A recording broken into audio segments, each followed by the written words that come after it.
नमस्कार। चर्चा में है एक बार फिर आप सभी का स्वागत है। मैं हूं संजय उपाध्याय। कुछ विषय आज ऐसे हैं जो कि बने हुए हैं, आज मत कहिए, मैं देख रहा हूं लगातार बने हुए हैं, लेकिन आज का भी एक विषय है जिस पर लगातार पूरे देश भर में चर्चा हो रही है। और आप देखिए कि ये सबसे ज़्यादा ट्रेंड करने वाले विषयों में से हैं। सारे मीडिया की हेडलाइंस यहीं से निकलती हैं। हम बहुत से प्लेटफॉर्म्स ऐसे देखते हैं जो कि समाचारों से जुड़े हुए हैं, वहाँ पर ये सब कुछ टॉप ट्रेंड कर रहा है।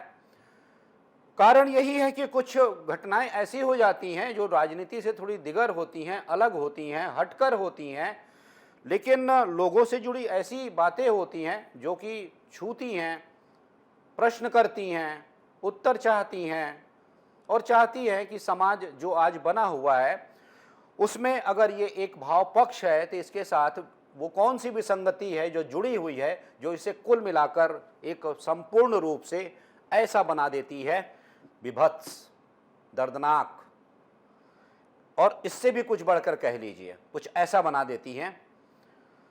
बात मैं कर रहा हूं राजा और सोनम की, वो कहानी जो पिछले 17 दिनों से या फिर और भी ज़्यादा समय मान लीजिए तैर रही हैं। सिर्फ मीडिया ही नहीं कहूँगा, क्योंकि मीडिया में तो है, लेकिन ये तैर रही हैं लोगों के मानस में, अंतःकरण में ये तैर रही हैं और बहुत से प्रश्न हैं। चलिए ये बताता हूँ। इंदौर से ये कहानी शुरू होती है। दो नवविवाहिता हैं, दंपत्ति हैं, राजा और सोनम। और ये दोनों जो शादी के बाद, एक टाइमलाइन आपको बताता हूँ, 11 मई को इनकी शादी होती है, राजा कुशवाहा और सूर्यवंशी, क्षमा कीजिएगा, और दूसरी हैं सोनम। तो राजा और सोनम की ये बात करता हूँ। शादी होती है और शादी के बाद फिर 20 मई को ये हनीमून पर निकलते हैं। और निकलते कहाँ से हैं? जो रास्ता होता है इंदौर से बेंगलुरु, बेंगलुरु से गुवाहाटी पहुँचते हैं। वहाँ ये मंदिर में दर्शन करते हैं। दर्शन करने के बाद 21 मई को शिलांग की ओर जाते हैं। 22 मई को सोहरा जाते हैं। ये एक पर्यटक स्थल है, यहाँ पर ये डबल डेकर घूमते हैं। यहाँ से घूमने के बाद वो निकलते हैं। 22 तारीख की तारीख आ जाती है, 22 तारीख की वो तिथि आ जाती है, 22 की वो तिथि आ जाती है जहाँ पर वो स्टे करते हैं। और फिर 22 मई को जहाँ रुके हैं वहीं से एक चढ़ाई होती है ऊपर, वहाँ जाते हैं। उसके बाद से ये सारी घटनाएं घटित होनी शुरू हो जाती हैं। कब? 23 तारीख से 23 मई से। और ये माना जा रहा है कि 23 मई को ही राजा की हत्या कर दी जाती है। अब जब हत्या कर दी जाती है उसके बाद समझिए सब कुछ अंधेरे में रहता है। और 2 जून को राजा का शव मिलता है। जब राजा का शव मिलता है, अब समझिए इस बीच बहुत कुछ घट रहा है। ऐसा कुछ घट रहा है कि एक जो युवक है, एक युवती है, शादी के बाद पहुंचते हैं हनीमून पर, एक राज्य गुवाहाटी, शिलांग पहुंचते हैं और वहां पर वो खो जाता है। फिर उसका शव भी मिलता है, चोट भी मिलता है। पोस्टमार्टम की रिपोर्ट में बताया जाता है कि जो पेड़ काटने का कुछ अस्त्र होता है उसे चोट पहुंचाई गई है, वही मृत्यु का कारण है। अब इसके बाद उस दंपत्ति में से सोनम की खोज शुरू हो जाती है। और खोज शुरू होते बीच में बहुत सी बातें आती हैं। बातें ऐसी आती हैं कि मध्य प्रदेश के मुख्यमंत्री डॉक्टर मोहन यादव, वो इस बीच मांग करते हैं कि इस पूरे मामले की सीबीआई जांच की जाए। वो केंद्रीय गृह मंत्री से ये अनुरोध करते हैं। उसके साथ ही साथ शिवराज सिंह चौहान जो केंद्रीय मंत्री हैं, वो भी प्रधानमंत्री नरेंद्र मोदी को पत्र लिखते हैं और कहते हैं इस पूरे घटना की सीबीआई जांच होनी चाहिए। इस बीच जो परिवार है, दोनों का परिवार है, लड़के और लड़की, वो दोनों का परिवार ये कहता है कि भाई इस पूरे मामले में जांच ठीक नहीं की जा रही है, इसलिए इस पूरे मामले की जांच सीबीआई से करवानी चाहिए। ये सब कुछ घटता चला जाता है। और ये सब कुछ जब घटता चला जाता है, इस बीच मैं जैसा कह रहा हूं कि सभी की नजरें इस ओर होती है कि आखिर सोनम कहाँ है, वो कहाँ रह गई। जब हत्या होती है, राजा का शव मिलता है, तो सोनम कहाँ पर है, उसके साथ क्या कुछ हो रहा है, पूरा देश जानना चाहता है। लेकिन ये सब कुछ कहिए इसका पटाक्षेप होता है उत्तर प्रदेश के गाजीपुर में। इसका पटाक्षेप होता है जहां एक ढाबे में सोनम मिलती है और सोनम ढाबा मालिक, जैसा कि कहा जा रहा है, जो बताया जा रहा है, उससे फ़ोन लेती है, संपर्क करती है अपने परिजनों से। और फिर उसके बाद की जो थ्योरी आती है, उसके साथ ही साथ या तो कहिए ट्रैवल करती है। ये बताया जाता है शिलांग पुलिस की ओर से, ये कहा जाता है, वहाँ के मुख्यमंत्री भी ये कहते हैं कि ये हत्या है और इस हत्या में जो पत्नी है राजा की सोनम वो भी शामिल है, वो भी एक आरोपी है। अब समझिए कि एक धुंध जैसी स्थिति बन जाती है, कोई समझ नहीं पाता है।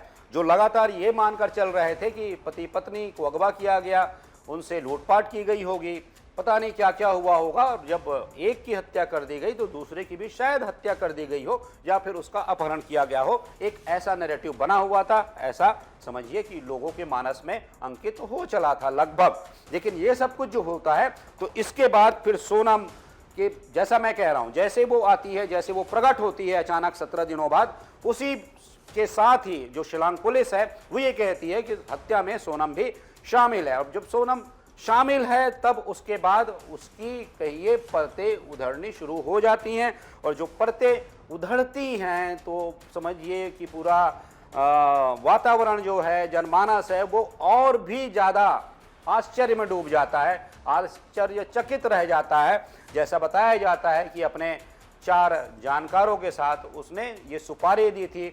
कथित रूप से सोनम का एक प्रेमी भी बताया जा रहा है, मैं कथित रूप से कह रहा हूँ, मीडिया रिपोर्ट्स में सारी चीज़ें हैं। फिर उसके बाद ये पूरी हत्या करवाई गई है ऐसा बताया जाता है।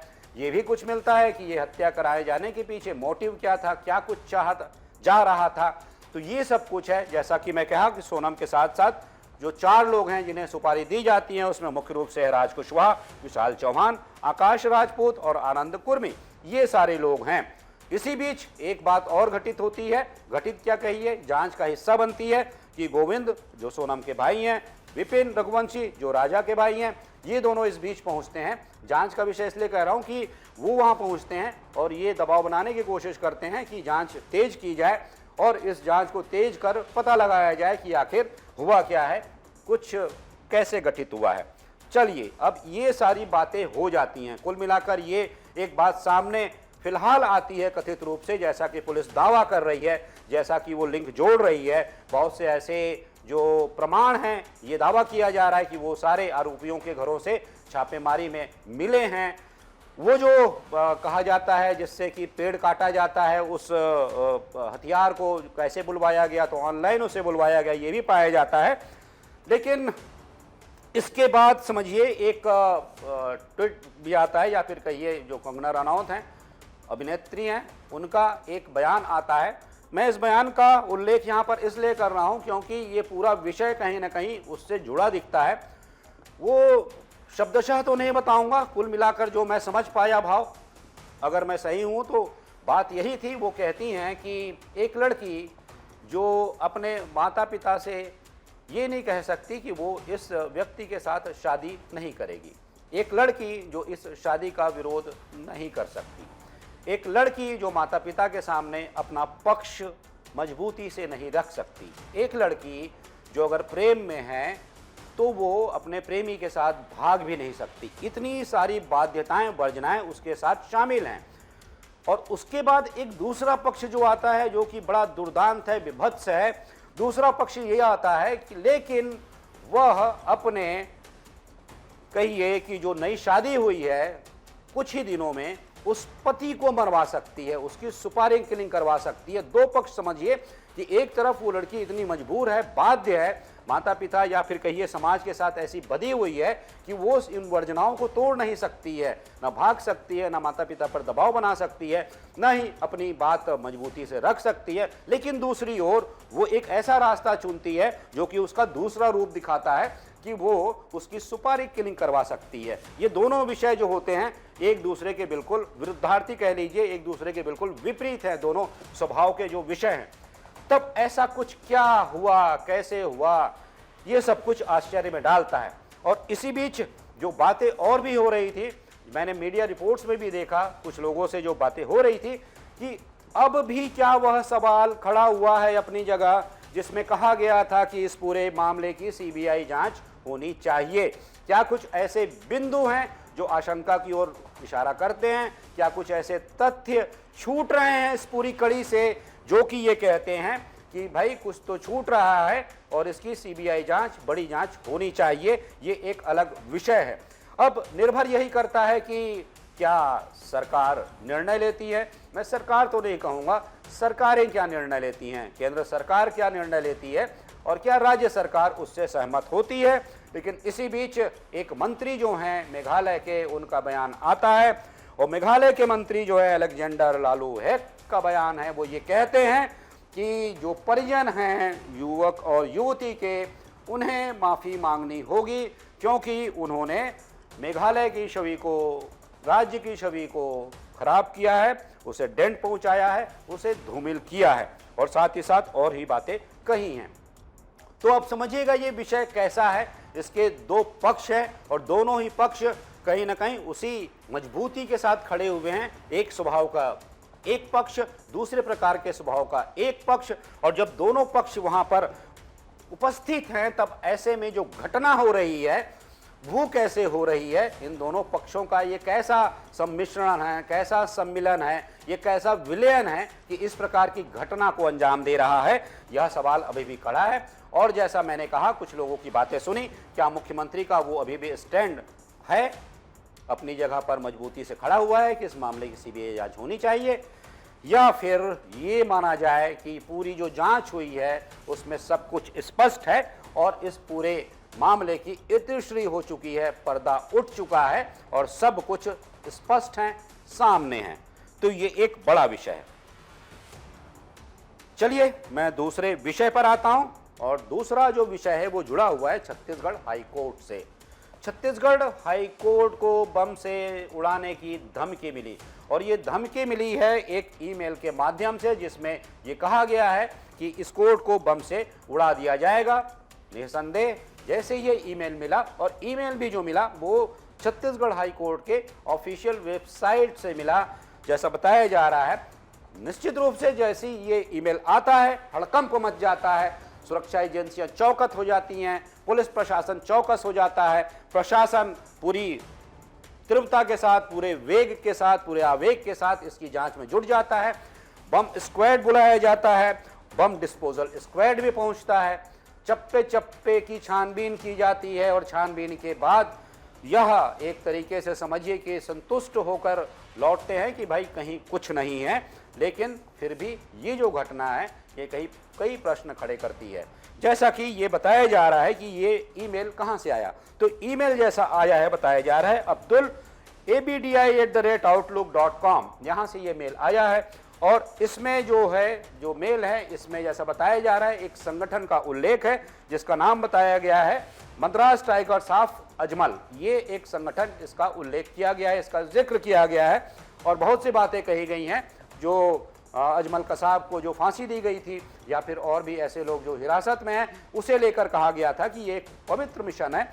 लेकिन बात यही नहीं है, जब ऐसे मेल पहले भी आते हैं तो सवाल यही है कि क्या सुरक्षा एजेंसियां वहां तक पहुंच पाती हैं, ऐसे लोगों की गिरफ्तारी होती है, या फिर कहिए कि ऐसे जो लोग हैं ऐसा मेल एक अराजकता या फिर अफरा-तफरी फैलाने के लिए करते हैं, तो क्या उनका पता लगाया जा सका है? क्योंकि इसके पहले भी कई मेल ऐसे आए हैं जिन्होंने ऐसी विषम स्थिति पैदा की है। और ये जो पहला मेल था या फिर कहिए इसके पहले के जो कुछ मेल थे वो था बिलासपुर से दिल्ली जा रही एक फ्लाइट में बम होने की ये बात आई थी, हालांकि ये अफवाह निकली।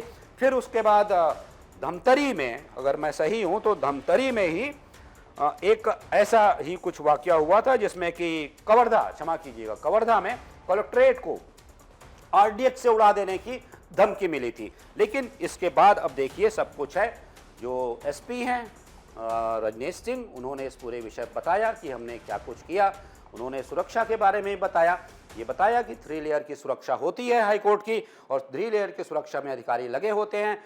एडिशनल कलेक्टर लेवल का जो अधिकारी होता है ये नोडल अधिकारी होता है, 2 डिप्टी कलेक्टर के अधिकारी होते हैं जो कि लगातार ध्यान रखते हैं सुरक्षा का, और साथ ही साथ 3 लेयर की ये सुरक्षा व्यवस्था होती है। और इसके लिए 4 टीमें बनाई गई थी जिसने इसकी जांच की, और उन्होंने कहा रूटीन में इसकी लगातार जांच की जाती है और सब कुछ जानने की कोशिश की जाती है। कुल मिलाकर इस विषय से संतुष्ट हुआ जाता है कि सुरक्षा सही है और सुरक्षा व्यवस्था सही बनाई गई है। लेकिन एक बात और आ रही है, शायद कुछ सूत्रों या फिर कहिए कुछ जानकारों के माध्यम से, मैं इसकी पुष्टि नहीं करता, लेकिन जो बातें आ रही ये भी कहा जा रहा है कि छत्तीसगढ़ को भेजे गए इस मेल के साथ साथ हरियाणा और गुजरात में भी इस प्रकार के मेल भेजे गए थे। सुन लेते हैं क्या कह रहे हैं एसपी बिलासपुर। ये कल शाम को ऐसी सूचना मिली और इस सूचना पर तत्काल हमारे 2 बीडीएस की टीमें, बॉम्ब डिस्पोजल स्क्वाड की टीम और डॉग स्क्वाड और पूरी हमारी जो ट्रेंड फोर्स है, उनको सबको लगाया गया और कल पूरी चेकिंग की गई एक-एक चप्पे-चप्पे की और 4 टीमें बनाई गई, जिसमें एक हाई कोर्ट की बिल्डिंग के अंदर और हाई कोर्ट के सराउंडिंग्स में एजी ऑफिस, बार, जो चैम्बर हैं, सभी जगहों पर अच्छे से चेकिंग की गई। कहीं कोई ऐसी चीज़ नहीं मिली है।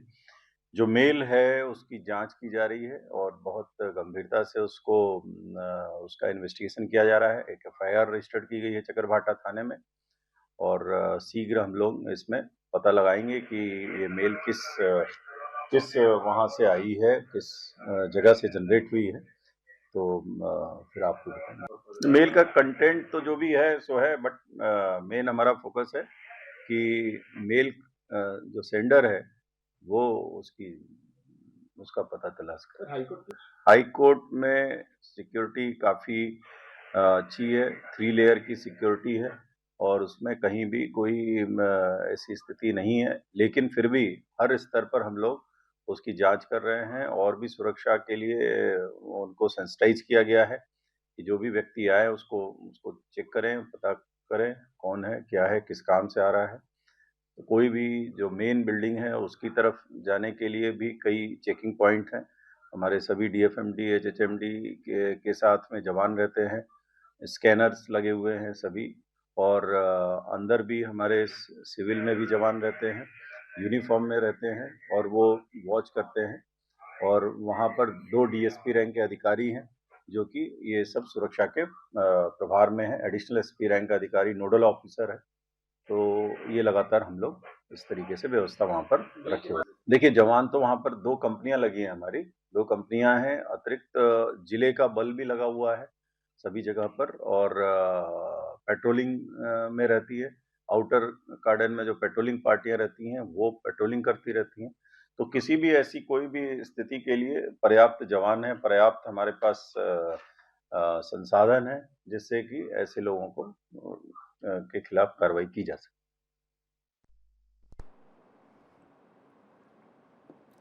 अब अगला विषय मैं लेता हूं जो कि कहीं ना कहीं भारत के उस गर्व से जुड़ा हुआ है या फिर ये कह लीजिए कि ऐतिहासिक दिन से जुड़ा हुआ है जो कि कल का दिन होने वाला है। और ये दिन है जब भारत का एक युवा Shubhanshu Shukla ISS international space station पहुंचेगा। वो स्टेशन जो अंतरिक्ष में बना हुआ है जहां पर कि अनेक प्रयोग किए जाते हैं स्पेस से संबंधित या फिर और भी ऐसे प्रयोग किए जाते हैं जिससे बनाया जाता है कि जो दुनिया में जो भी आधुनिक तकनीक है, जितनी भी आधुनिक प्रणाली हैं, जितनी भी आधुनिक क्षमताएं हैं, उसका विकास वहाँ से होता है जहाँ पर से वो सहायता करते हैं या फिर इसमें इनकी बड़ी महत्वपूर्ण भूमिका होती है। तो ये सब कुछ होने वाला है एक एक्सियम 4 मिशन के तहत जो कि फ्लोरिडा के केनेडी स्पेस सेंटर से लॉन्च होने वाला है कल के दिन। इस शुभांशु जो शुक्ला हैं वो इसके एक सदस्य होंगे।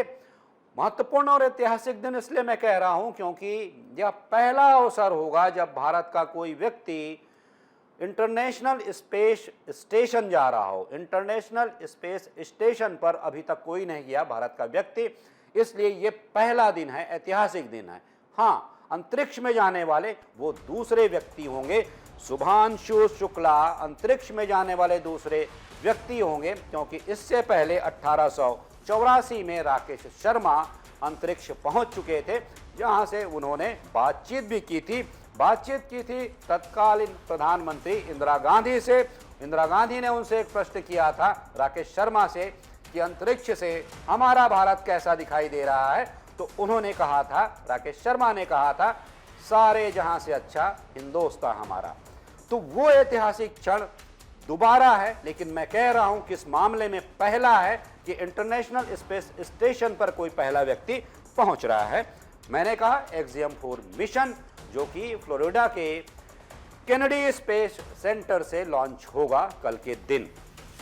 अब इसमें विशेष क्या है? विशेष ऐसा है कि जब भी एस्ट्रोनॉट्स जाते हैं, जो अंतरिक्ष यात्री जाते हैं, तो उनके लिए कुछ व्यवस्थाएं की जाती हैं। उनके साथ कुछ साथी भी हैं, कुछ व्यवस्थाएं उनके लिए की जाती हैं जो भोजन की व्यवस्था होती है। लेकिन अंतरिक्ष में भोजन के कुछ परंपरागत स्रोत ही होते हैं, कुछ परंपरागत चीज़ें ही होती हैं जिन्हें कि वो उपयोग करते हैं उनका, जहां उसे कहिए कि भोजन के रूप में इस्तेमाल करते हैं। लेकिन इस बार इसरो ने, जो इंडियन स्पेस रिसर्च ऑर्गेनाइजेशन है, उसने DRDO के साथ मिलकर खाने की कुछ नई ऐसी चीज़ें हैं, उन्हें एक तरीके से समझिए कि मंजूरी दिलाई है। और वो जो चीज़ें हैं, अब समझिए कि भारत एक ऐसा देश बनने जा रहा है जो भारत की परंपरागत डिश हैं, जो परंपरागत मेनू हैं, जो भारत के रसोई का वो पदार्थ है, वो मिष्ठान है, वो अपने साथ लेकर जाएंगे एस्ट्रोनॉट शुभांशु शुक्ला। और वो क्या क्या चीज़ें हैं?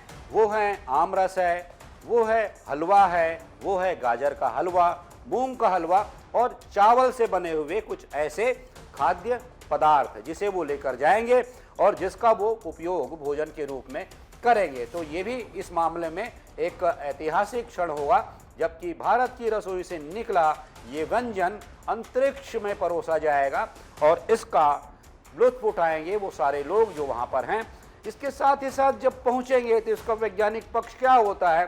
जब स्टेशन पहुँचेंगे, space station, international space station, नाम से ही समझ रहे होंगे कि यहाँ पर पूरे विश्व भर के जो लोग हैं जो कि ऐसे प्रयोग करते हैं, ऐसी तकनीक के विकास के लिए काम करते हैं, वो वहाँ पहुँचते हैं।